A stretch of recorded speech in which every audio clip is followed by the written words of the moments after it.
I am back. Road Rants for Black and White Network. Very quickly, Mrs. Rants is back at home. We appreciate all the thoughts and prayers. But guys, keep them up, okay? Just keep them up for us, if you would, going forward. Yeah, okay, so let's get to this. We talked about this a while back. We've talked about it with, of course, Anheuser-Busch. We've talked about it with Disney. We've talked about it with a lot of these companies that have decided to go woke, and they not only went woke, but they pushed the pedal to the metal, so to speak, pushed it all the way to the ground. Let's see how far we can go.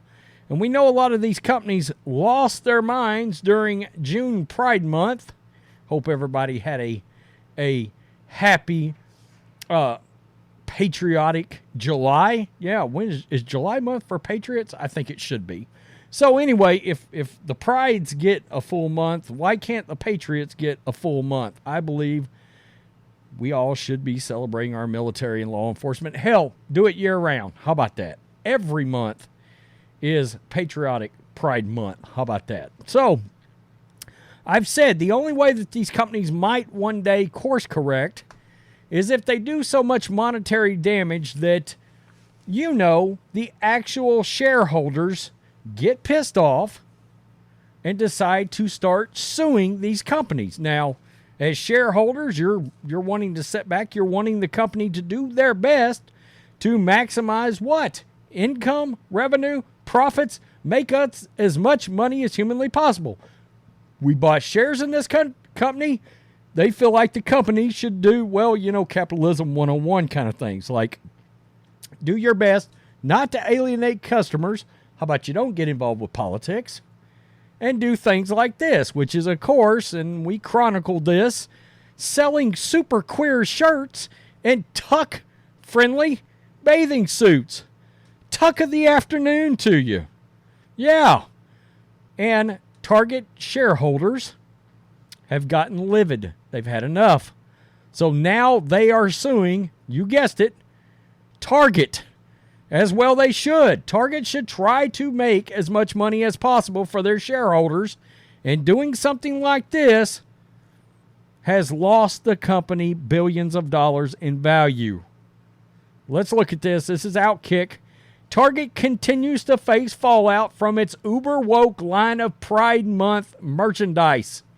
Now that the company has lost billions of dollars due in part to boycotts, some shareholders have filed a lawsuit against the company.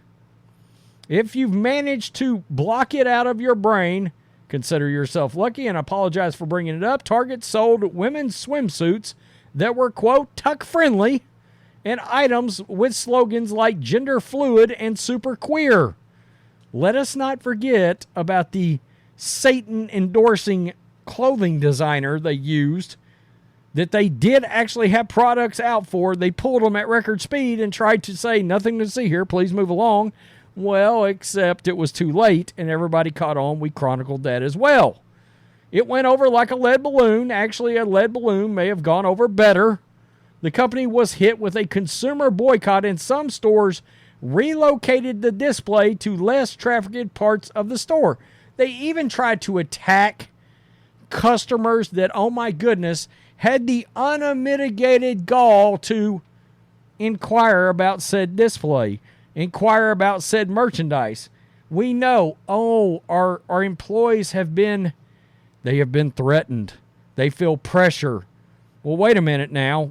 Do they just not like getting asked questions that, as a consumer, we should be able to ask, particularly of management? Or did they just, are we at the time where simply making an inquiry is felt as some kind of a threat of some kind? Because, that came out, but nobody actually provided any proof of it. Just pointing that out, right? Oh, well, we can just throw this out there and maybe people will quit asking because they might think if they do, they're going to get in trouble. Nah, it didn't work. It did not work. Still, the gaffe contributed to Target's market value hitting the skids and dropping from $74 billion before the displays hit stores to $60.3 billion this week. So they've lost $14 billion. That's not the way to make your shareholders, and as you might expect, some are not happy.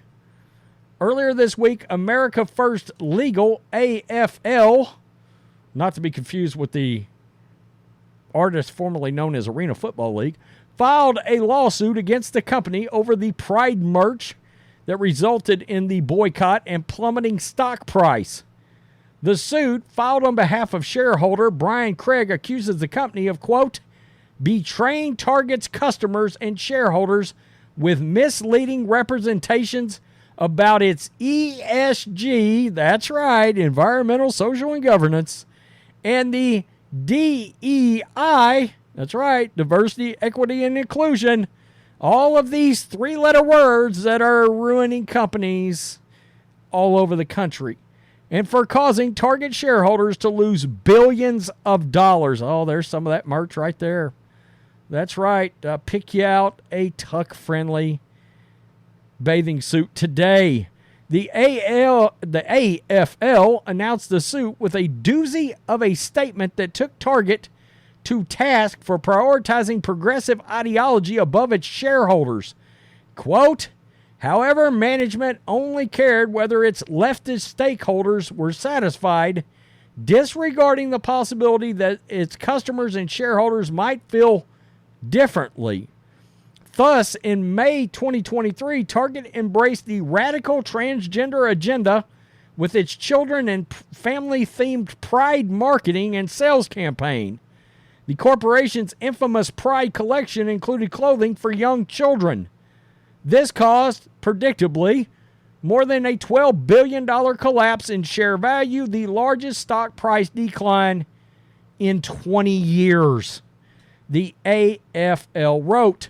Furthermore, they accused the company of misleading shareholders by assuring them that the corporation oversees social and political issues and risks to protect shareholders.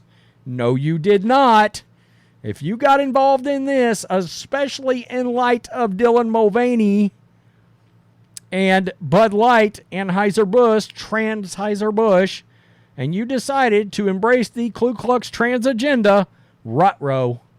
No, you did not think about protecting your shareholders and their money.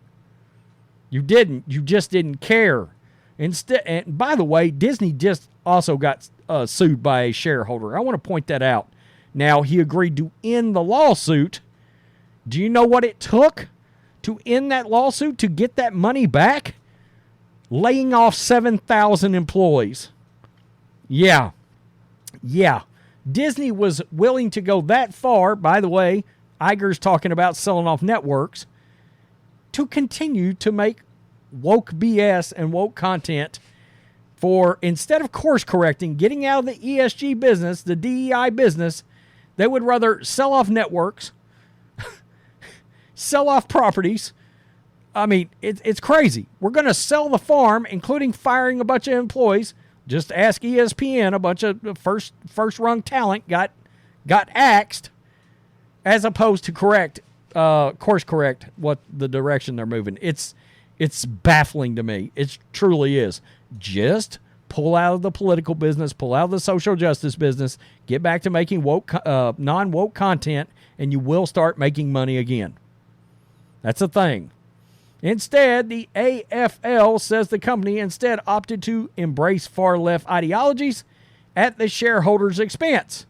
Believe it or not, I'm not a legal scholar, shocking, so I don't have an inkling of how this lawsuit will shake out. However, I do think it's hard to argue that any company that embraces woke ideology, considering how many studies there are at this point, is doing shareholders a disservice. It goes on to talk about the fact that Bud Light and, of course, Disney has gotten involved with the things that I just talked about. Well, look, this is the kind of thing it's going to take. It's going to take how do I put this? An all-out reaction, an answer from people like shareholders that are going to get furious because they own part of this business and they want to make their money. They want their money maximized. It's going to take getting the crap suit out of them to possibly teach them a lesson. Even then, I don't know. I mean, it's the strangest thing I've ever heard of as a person that owns a business now with John and then formerly owned a business. Your business is to maximize your revenue and to do whatever it takes to make said consumer/customer happy. What is going to deliver maximum profits, keep people happy, keep them coming back, yada, yada, yada. And these companies are turning their backs on money. It's baffling to me. You know, there's been all kinds of theories about the fact that there's entities out there in the background that are back funneling money into these companies to try to offset some of these losses because they have radical agendas. Now, I don't know if that's true, Soros. I don't. But you get the point. Something's odd going on with these businesses, as opposed to literally changing direction. And look, we know Bud Light has tried to change direction. Now they're having to sell off beer brands. I mean, I do think there are entities at Bud Light that realize, hey, we messed up. Well, that business is probably a wrap. But that doesn't explain Disney not firing Kathleen Kennedy or getting rid of Kevin Feige or both, getting rid of Bob Iger and somebody bringing in somebody that's willing to course correct the theme parks, their content, all this stuff in order to bring the customers back. You know, and you know, just as far as entertainment goes, I mean, I know we're talking about Target, but you know, you should look at some of the things that did well this year just at the box office. Super Mario Brothers and last year Top Gun, neither one of them were woke at all. We just watched Mario Brothers. It was great. It was great. It was a kid's show, and I loved it. You know, but the point is, there was no political ideology in there whatsoever. We had a blast watching it. And guess what? It made $1.4 billion, I think, at the box office. It's amazing. And I knew a lot of people. I myself had shopped at Target. I did. I was a Target shopper. Guilty as charged. In fact, I was willing to pay up at Target to go in there because I could count on all kinds of things being right. It was always a really clean store. All right. Never saw any drama in there. I mean, you know, I love going to Walmart, but you are subject to see a fist fight if you ain't careful. That you could go in Target, wouldn't have to worry about a bunch of drama breaking out, clean bathrooms, all that kind of thing. And guess what? Nah, it was a wrap. I'll never go in Target again. It's over. And I guarantee you, we know a lot of people that quit shopping at Target just like that. It's wild. Tell me what you think, Black and White Network supporters. These people, they've got to get the brake suit off of them. Truly. Peace. I'm out. Till next time. Black and White Network supporters, make sure you check out the Black and White Network merchandise store. Make sure you use promo code USA First, all one word. USA First, all one word will get you 25% off. Go get them right now.